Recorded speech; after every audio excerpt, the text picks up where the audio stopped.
فکفلھا زکریا، اور اسے دے دیا زکریا کی کفالت میں۔ اگرچہ اس کے معاملے میں تو باقی تفصیل آتی ہے، کیونکہ اشارہ آگے چل کر قرآن میں بھی ہے، تفصیل تورات میں انجیل میں ہے، کہ ان کے لیے جب یہ طے ہو گیا کہ ہاں ٹھیک ہے یہ بچی جو ہے حنا کی بیٹی کو ہم قبول کرتے ہیں اس معبد اور ہیکل کے خادموں کی حیثیت سے، حالانکہ ہمارے ہاں رواج نہیں تھا، ہم کسی لڑکی کو نہیں قبول کرتے تھے لیکن اس کو قبول کرتے ہیں۔ وہ حضرت حنا کا بھی چونکہ کوئی بہت ان کے ہاں ایک پایا ہوگا، مقام ہوگا کہ ان کی نیکی اور ان کی راست بازی کا اور ان کے زہد اور تقویٰ کا، کہ ان کے لیے استثناء کر رہے ہیں، ہم نے قبول کر لیا۔ اب سوال پیدا ہوا یہ بچی کس کی کفالت میں رہے؟ اب جتنے بھی بڑے بڑے کاہن وہاں موجود تھے، ہر ایک چاہتا تھا کہ میں اس کی کفالت کروں گا، یہ میرے زیر تربیت رہے گی۔ اس کے بعد انہوں نے باقاعدہ پھر جو ہے قرآن اندازی کی، قرآن اندازی میں پھر حضرت یہ زکریہ کا نام نکل آیا، اور حضرت زکریہ جو ہے ان کے سگے خالو بھی تھے، حنا کی بہن ان کے گھر میں تھی، تو حضرت زکریہ کو اللہ تعالیٰ نے، اللہ فرما رہے ہم نے اسے کفالت میں دے دیا زکریہ کے، یعنی وہ تفصیل یہاں بیان نہیں کی گئی کہ کس طریقے سے ہوا ہے، وہ چونکہ قرآن اندازی کے ذریعے سے ہوا ہے، قرآن کے فیصلہ بہرحال اللہ تعالیٰ کرتا ہے جس کے نام پر قرآن نکلا۔ وَكَفَّلَهَا زَكَرِيَّا۔ اب یہ کہ اس لمبی داستان کو مختصر کرتے ہوئے بات ہو رہی ہے، اب گویا کہ حضرت مریم بڑی ہو گئی ہے، سمجھدار ہو گئی ہے، ان میں شعور پیدا ہو چکا ہے، جوان ہے۔ کلما دخل علیہا زکریا المحراب، حضرت زکریا نے ان کے لیے ایک علیحدہ محراب کہتے ہیں حجرے کو، جیسے کہ بعد آپ نے دیکھا مسجد یہ جو ہے بادشاہی مسجد، اس کے باہر جہاں لائبریری بنی ہوئی، یہ سب حجرے تھے کہ کوئی درویش آئیں یہاں پر رک جائیں، کوئی فقراء آئیں وہ یہاں پر قیام کر لیں، تو یہ سارے اس طرح کا حجرہ جو ہے وہ حضرت مریم کے لیے بھی ایک علیحدہ سے تعبیر کر دیا گیا ہیکل کے ساتھ۔ اور اس حجرے کے اندر جب بھی حضرت زکریا جاتے تھے، کلما دخل علیہ زکریا المحراب وجد عندہا رزقا، وہ دیکھتے تھے کہ مریم کے پاس تو بہت عمدہ کھانے موجود ہیں اور بے موسم کے پھل موجود ہیں۔ اس میں رزق کی دو کی گئی ہیں وضاحتیں، ایک تو ایک رزق سے مراد ہے علم، ذہانت، فطانت، حکمت، معرفت کے موتی، یہ ہے معنوی رزق، اس کو بھی اللہ تعالیٰ نے رزق قرار دیا ہے۔ ایک یہ کہ واقعتاً جو مادی رزق ہوتا ہے، پھل ہے، اور پھل بھی وہ کہ جو موسم ہے ہی نہیں ان کا، وہ پھل موجود ہے وہاں پر، تو دونوں کا امکان موجود ہے، اس لیے کہ یہ ایک معجزے کی شکل میں بھی ہو سکتی ہے کہ اللہ تعالیٰ بہترین جو ہے پھل ان کو وہاں پر فراہم کرتے ہو، اور ایک یہ بھی ہے کہ ذہانت، فطانت، علم، معرفت، اس کی چیزیں جو دیکھتے ہوں تو اس سے ان کو حیرت ہوئی۔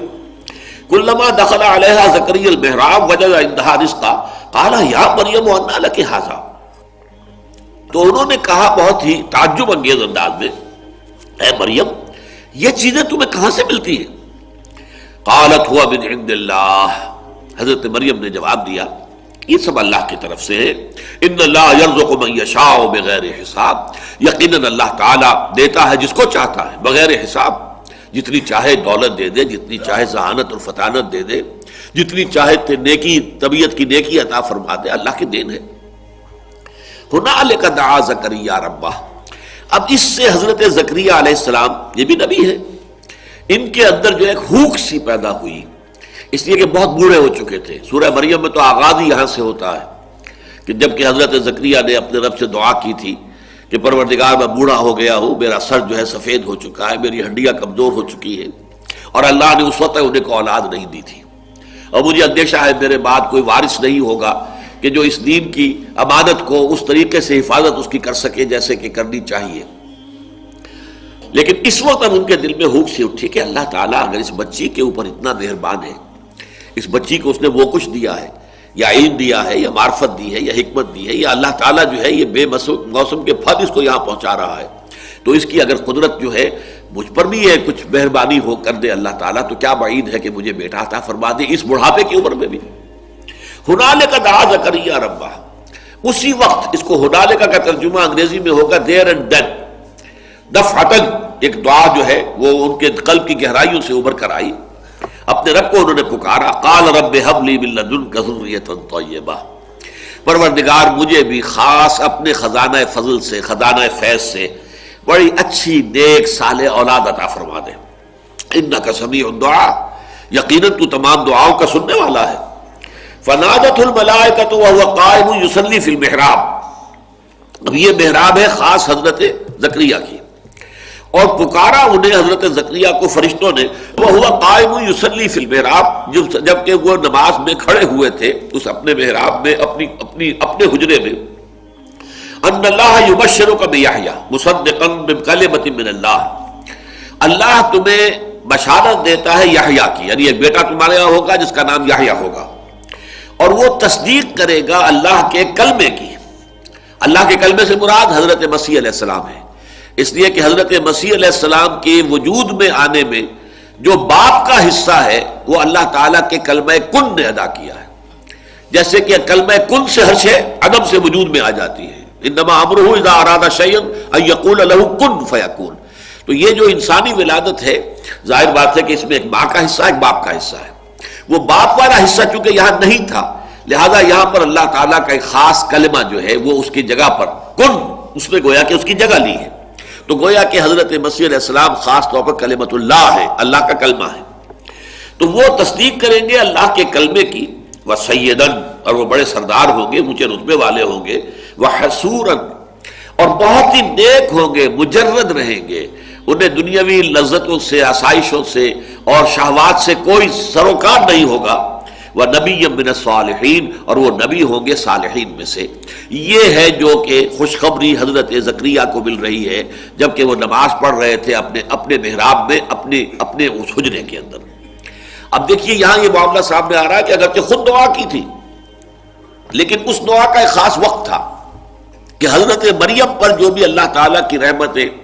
اور اللہ کی طرف سے جو بھی انعامات کی بارش ہوئی تھی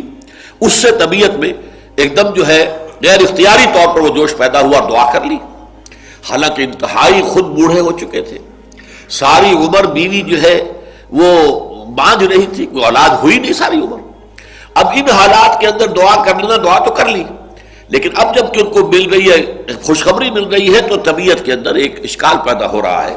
یا یہ کہیے کہ اس پر یقین حاصل کرنے کے لیے اس کی توثیق چاہ رہے ہیں اللہ سے کہ واقعی یہ بات ہو جائے گی۔ قال رب انا یکون لی غلام، کہا انہوں نے کہ پروردگار میرے کیسے بیٹا ہو جائے گا، وقد بلغنی الکبر، جبکہ مجھ پر تو بڑھاپا مسلط ہو چکا ہے، وامراتی عاقر، اور میری بیوی جو ہے بانجھ ہے، ساری عمر بانجھ رہی۔ قال کذلک اللہ یفعل ما یشاء، تو فرشتوں نے جواب دیا کہ اسی طرح ہوگا، اللہ تعالیٰ کرتا ہے جو چاہتا ہے، اس کو کسی وسائل کی ضرورت نہیں ہے بلکہ اس کے لیے تو کلمہ کن کہہ دینا کافی ہے۔ قال رب انا یکون لی غلام وقد بلغنی الکبر وامراتی عاقر،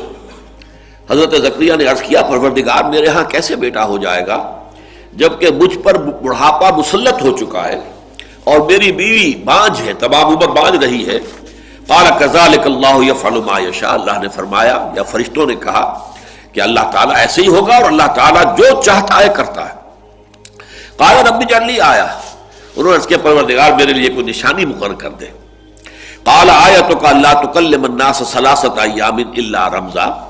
فرمایا کہ تمہارے لیے یہ نشانی ہے کہ تم 3 دن تک متواتر لوگوں سے گفتگو نہیں کر سکو گے مگر صرف اشاروں کے ساتھ، یعنی قوت گویائی ان کی سلب ہو گئی۔ اور اس کے بارے میں روایت میں تفصیل یہ آتی ہے تورات کے اندر کہ جب حمل ٹھہرا ہے حضرت حنا کی ہمشیرہ جو ہے، یعنی حضرت زکریا کی اہلیہ اور حضرت یحییٰ کی والدہ کو، تو اسی وقت اچانک ان کی جو وہ گویائی تھی سلب ہو گئی، گفتگو کرنا ممکن نہیں رہا، اور اس کے بعد وہ صرف جیسے کہ گونگے لوگ ہوتے ہیں اشاروں سے کچھ اپنی بات پہنچاتے ہیں، بس 3 دن تک متواتر ان کی یہ کیفیت رہی۔ وَاذْكُرْ رَبَّكَ كَثِيرًا، اور اب اللہ کا ذکر کرو زیادہ کثرت کے ساتھ، وَسَبِّحْ بِالْعَشِيِّ وَالْإِبْكَارِ، اور تسبیح کرو اپنے رب کی صبح بھی اور شام کو بھی، تسبیح و تحمید کے اندر لگے رہو، اور یہی در حقیقت نشانی ہے۔